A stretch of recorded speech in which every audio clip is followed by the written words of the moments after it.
Fala galera, aqui é o Will do Concurseiro 01 e olha só, se você quer ser aprovado no concurso, seja Marinha, seja Exército, seja Aeronáutica, você precisa se preparar com material de qualidade. E é por isso que a gente está aqui no YouTube liberando para você uma aula do nosso preparatório, tá? Então já deixa o seu like aqui, se inscreve no canal, porque é muito importante que assim a gente entende que você gosta desse tipo de conteúdo e a gente pode estar aqui liberando mais aulas como esta aqui. É o seguinte, essa aula é da matéria de inglês, tá? Mas antes de você assistir, eu também já vou dizer para você clicar aqui no primeiro link da descrição se você ainda não está se preparando para nenhum desses concursos, porque lá vai ter um material para você baixar e já ir se preparando com um edital, provas antigas e muito mais, tá? Clica aqui, baixa e já se prepara, porque a aula vai começar!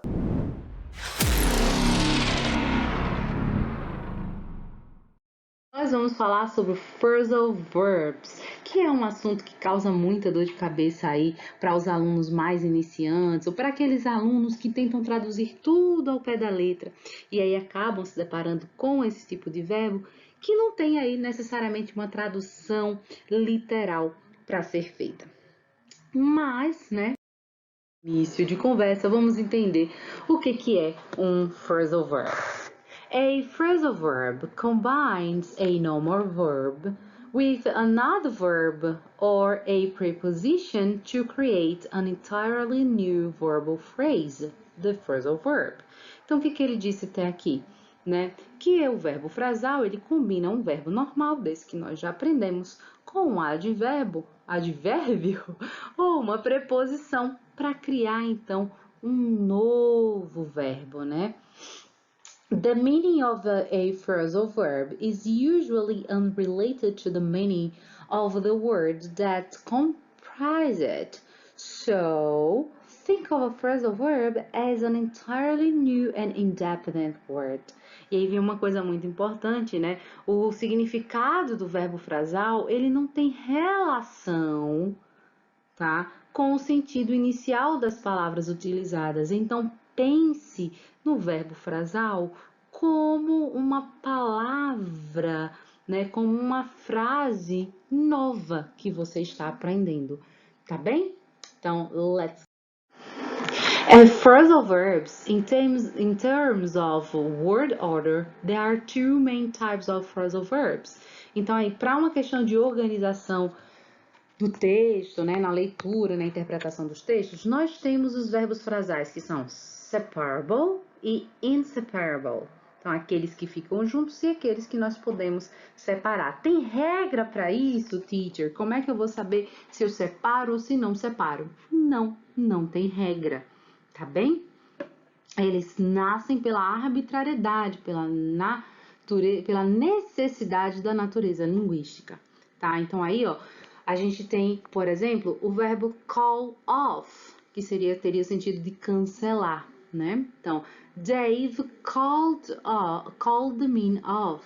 Tem o mesmo sentido de eu dizer Dave called off the meeting, ou seja, eles cancelaram a reunião. As duas sentenças aqui, tanto esta primeira quanto esta segunda, elas têm exatamente o mesmo sentido. A diferença é que eu escolhi na primeira separar o verbo frasal, na segunda escolhi deixá-lo junto. Já alguns outros verbos frasais, eles não são separáveis, né? Então, vamos lá. Who looks after the babe when you were at work?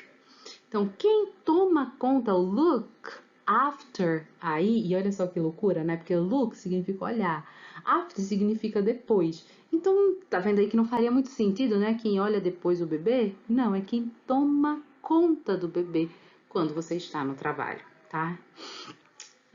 E aí o look after não é um verbo frasal que é separável. I came across your email when I was clearing my inbox. Então, tipo, eu topei esse, a came across, eu topei, eu esbarrei, né? É muito comum quando a gente vê aqueles filmes românticos, sabe? Aquela cena de que alguém esbarrou. Hey, he came across me. Então, I came across him. Então, eu topei com ele, eu esbarrei nele, tá? Vai ter esse sentido. E aí também é um verbo que é imparável. Phrasal verbs with two particles are also inseparable, even if you use a personal pronoun. You put it after the particles. Então, vamos lá. Quando nós temos, porque assim, normalmente a gente vê o verbo frasal ali, o verbo é preposição, o verbo e o advérbio.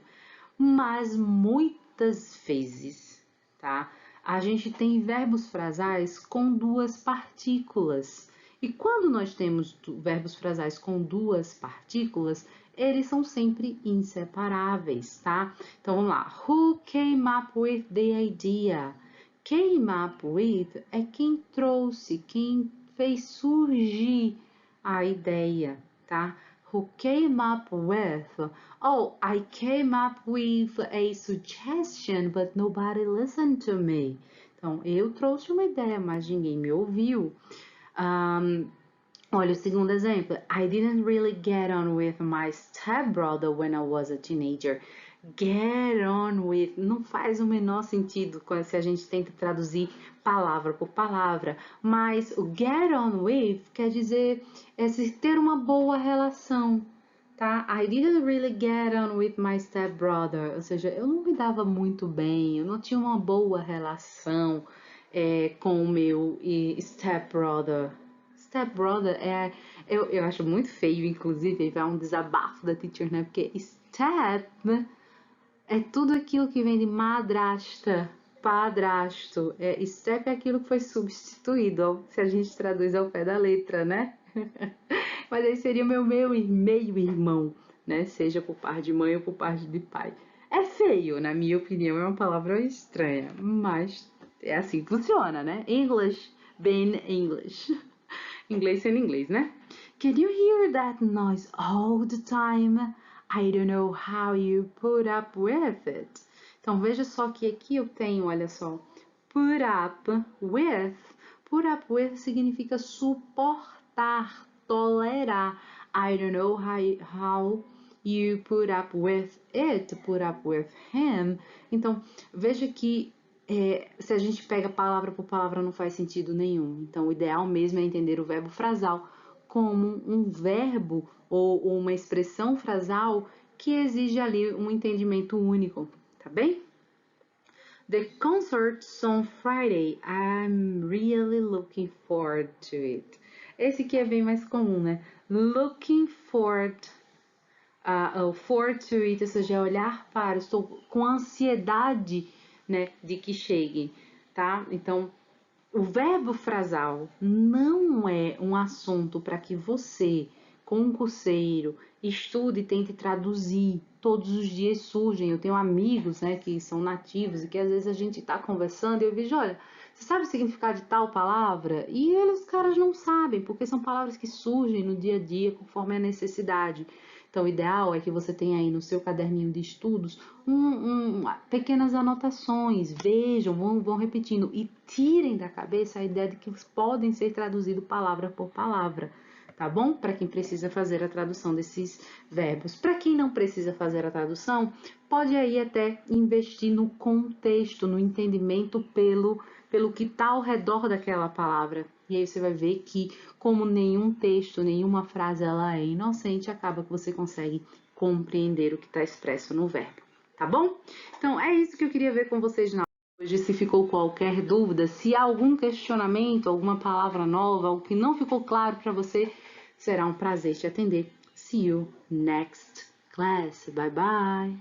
E aí, curtiu? Então, ó, se você tiver alguma dúvida, pode deixar aqui embaixo nos comentários que eu vou ter o maior prazer de tirar ela para você, seja da aula ou seja de qualquer outra coisa sobre o concurso. E é o seguinte, hein, se você ainda não é inscrito no canal, se inscreve aqui no botãozinho aqui embaixo desse vídeo, porque é muito importante que você vá acompanhando o que sai para você ficar por dentro dos concursos, beleza?